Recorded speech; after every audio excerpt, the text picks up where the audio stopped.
Несмотря на публично принесенные извинения главой администрации Керри Лэм из-за ситуации с рассмотрением поправки к закону об экстрадиции, участники протеста по-прежнему не покидают своих позиций.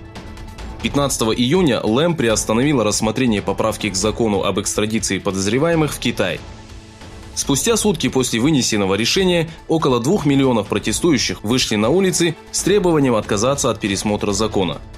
В ходе протестов произошли столкновения с полицией и были учинены массовые беспорядки. За неделю в митингах и беспорядках пострадало более 20 полицейских и 80 демонстрантов.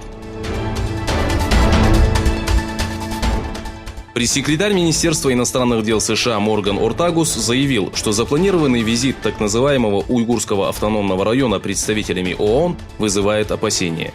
По словам Ортагуса, данный визит неприемлем из-за репрессий уйгуров, казахов и киргизов, учиненных китайскими властями.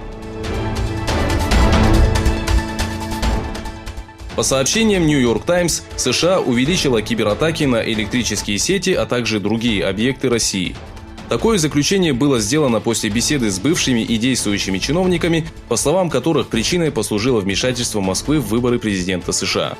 Администрация не рассказала о конкретных действиях и новых полномочиях, которые киберкомандование получило от Белого дома и Конгресса в прошлом году. Именно это подразделение осуществляет проведение наступательных и оборонительных операций США в виртуальном пространстве.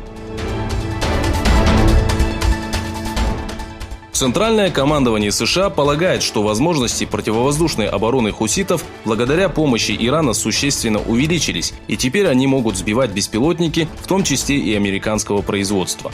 Американский МК-9 был сбит 6 июня над Йеменом, как мы полагаем, ракетой класса «Земля-воздух» СА-6, заявил пресс-секретарь Центрального командования США. В CENTCOM также подтвердили сообщение о том, что 13 июня над Оманским заливом была предпринята попытка сбить еще один беспилотник МК-9.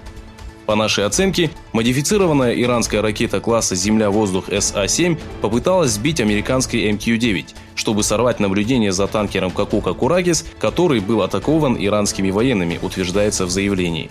По данным американских военных, ракета пролетела в километре от беспилотника. Министр иностранных дел Турции Мевлют Чавушоглу заявил о неизменности позиции официальной Анкары по оборонному контракту с Россией. Анкара не примет требования США по С-400, сказал глава турецкой дипломатии. Чавушоглу подчеркнул, что Турция является независимым государством, которое готово к любым переговорам.